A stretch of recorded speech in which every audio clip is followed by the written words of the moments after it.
It says here that Al used to be an international skateboard champ.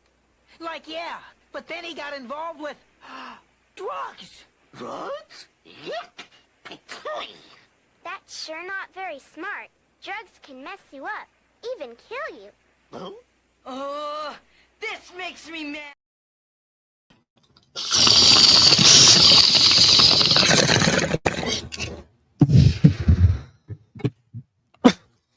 Yeah, don't do drugs.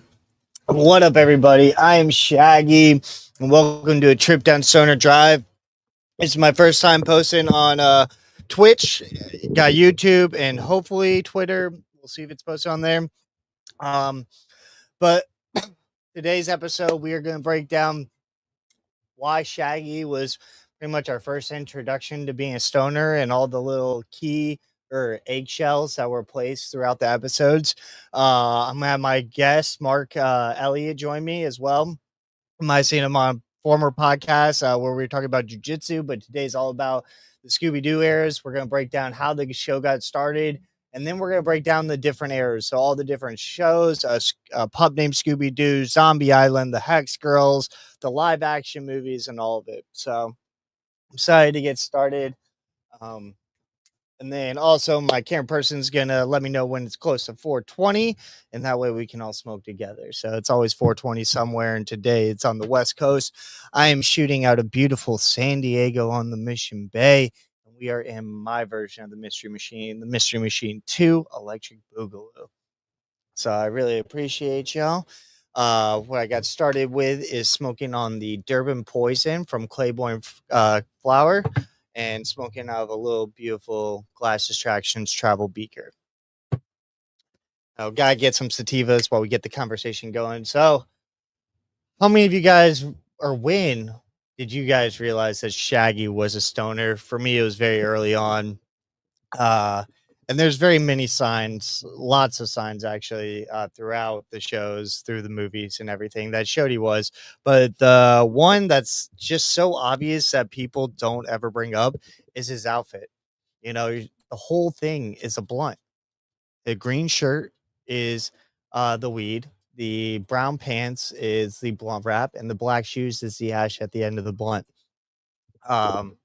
There's also a few others, and he actually, the creator of Scooby-Doo, like kind of wanted that vibe, and that's why you also see terms every time he says like, because during the 60s, when it came out in 1969, during the 60s, he felt like every stoner just said like, so he'll say like, man, like Zoink Scoobs, are you in? Or I bet a little stoner from it, like Zoink Scoobs, was that a ghost?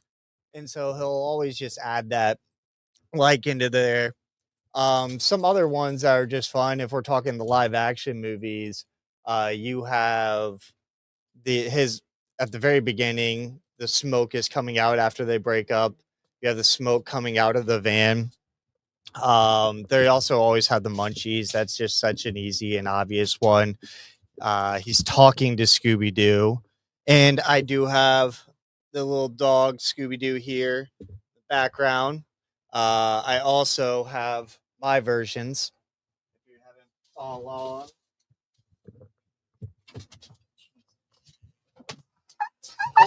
Oh my god. I'm sorry. But this is my version of Scooby-Doo. And so I got her a few years ago because, everybody's always asking, where's Scooby? All right.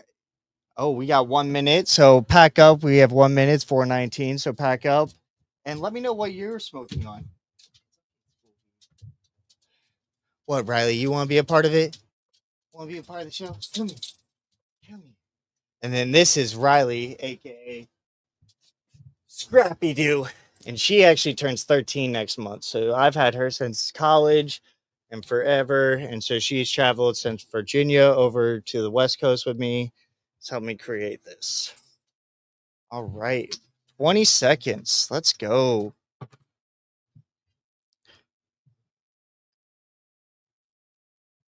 So you guys already know what I'm smoking on. But if you are in the live, just comment what you're smoking on. Either a favorite piece, what flower, what dabs, whatever it is. It was just 710, so maybe you celebrated it Was that? Do you even dab? Oh, here we go. It's 4:20. So hope everybody has a happy 420.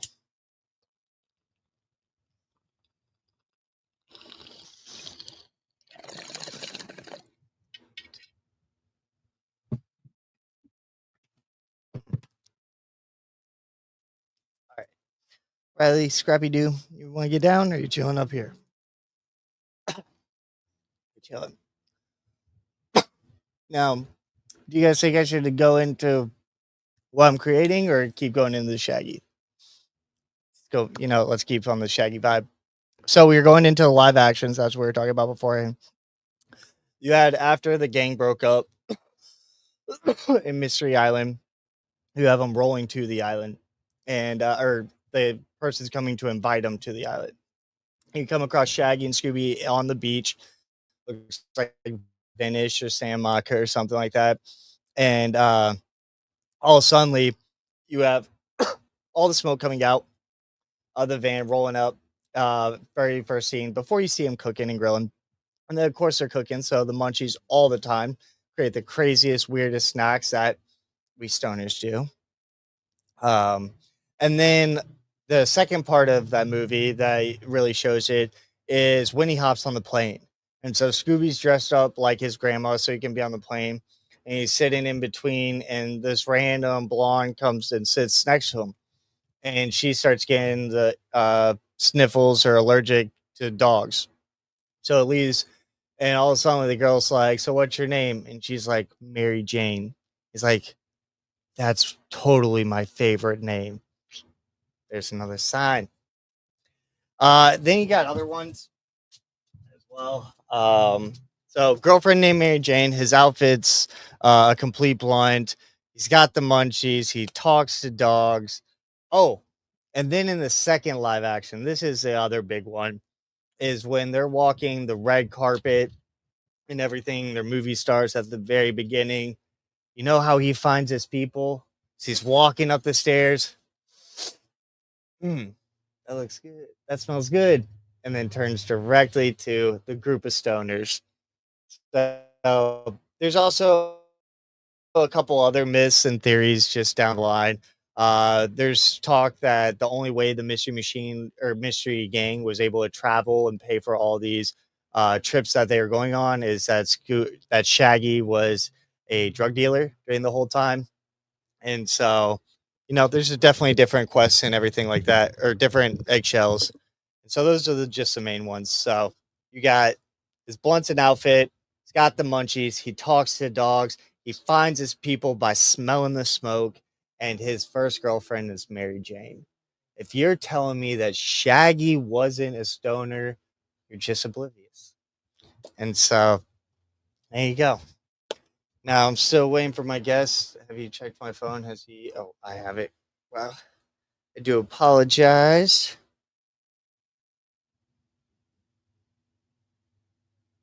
I've never been more nice. Oh, there we go.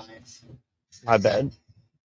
All right, so we're still waiting on the guest, but let's get into how everything started and what I'm doing. So, I moved to California from Virginia 8 years ago to get in the cannabis industry. I've worked from dispensaries to tour companies, is actually how I first got into it. Then I went to dispensaries. Then it was an edible company where we made cannabis infused coffees and teas. It was called Therapy Tonics, and it was fantastic. Our hashtag or slogan was "I need therapy."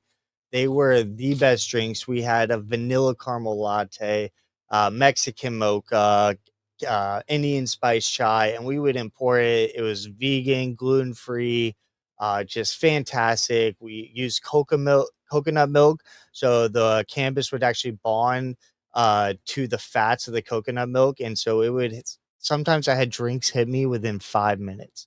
And edibles don't work on me, but these ones were fantastic.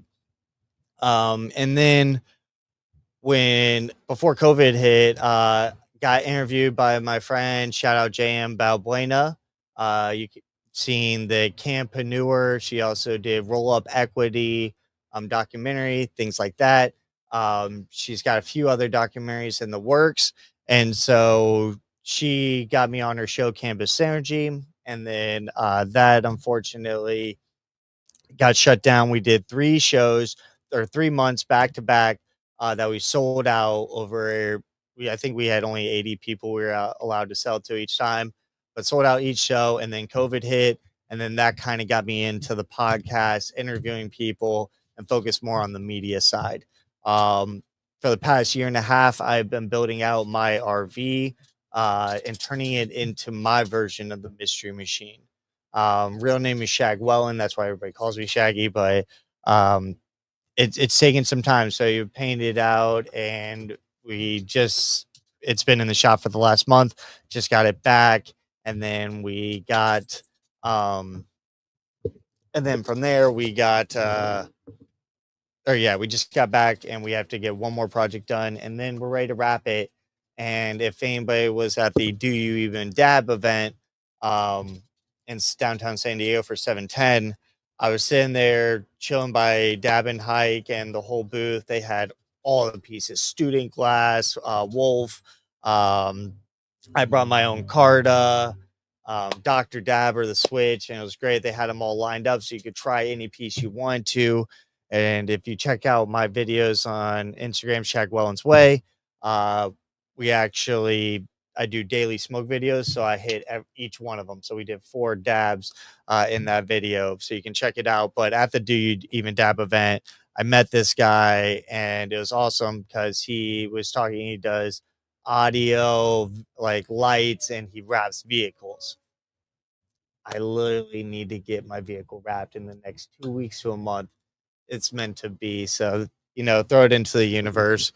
And so we're close. We're going to get the RV wrapped. And then end of September, we're still planning out the trip, but we plan to do Arizona, probably New Mexico and Nevada, come back to California for the winter. And then next spring, we really want to plan out an amazing trip and do Northern California, Oregon, and Washington.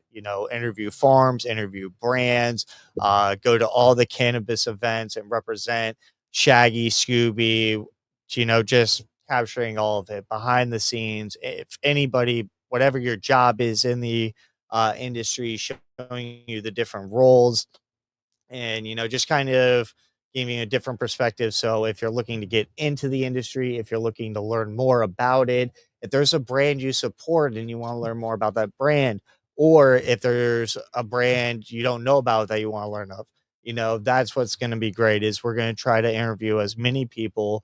We're going to try to highlight cities cannabis scene, so showing the best spots to smoke, the best munchie spots, activities to do while you're stoned, and of course interviewing everybody, and then maybe doing a little charity event or meetup event as well. So stay tuned for that. Follow along the way. And also, if you have any suggestions, cities I need to stop by, brands I need to stop by, smoke spots I need to check out, everything, any suggestions you have, send them my way. I'm open to everything and trying to really nail down a really fun plan for all of you. But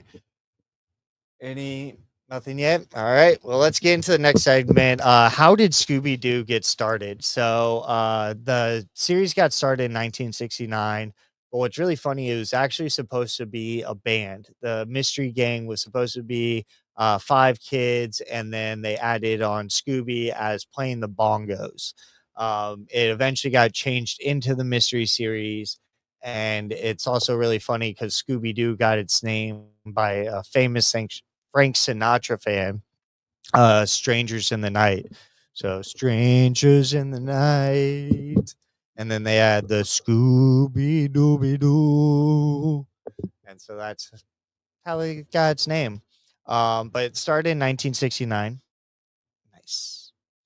And yeah, it started as the Scooby-Doo, Where Are You? And the first Shaggy voice, he went for so long, but it was Casey Keesum. And so the two really Shaggy voices that stand out in my lifetime is the Casey Keesum, and also we had Matthew Lillard, who is the live action. Um, Still over there? Maybe we should do this in 2 segments. All right, so we're gonna break this into 2 segments because our guest is just having a little trouble being on Mission Bay. It is packed on the weekend, plus there is Over the Line series, which is, if you don't know about it, it's a fun game that's created here in San Diego. It only happens for 2 weekends. It's a tournament event, and pretty much they create a triangle, almost cricket style court. But it's like a triangle, then rectangle, and then 2 lines. And it's a 3-on-3 team. There's young people, there's old people. It's a lot of partying and tailgating and stuff like that. A bunch of brands, food, but check it out. Research Over the Line. It's like wolfable ball, and yeah, I don't know. It's a lot of fun. So check out Over the Line. I've been wanting to play for multiple years, and I keep forgetting. But next year, gonna set a reminder, and I'm gonna sign up and compete for Over the Line. But give us about 15-20 minutes. We're gonna just take a quick intermission as we locate our guest. But yeah, that's the first part. So we went over Shaggy, why Shaggy's a stoner, and also a little bit into my background of what I'm creating with the Mystery Machine 2 Electric Boogaloo. So we'll see you soon, and yeah, stay tuned for that. I appreciate it.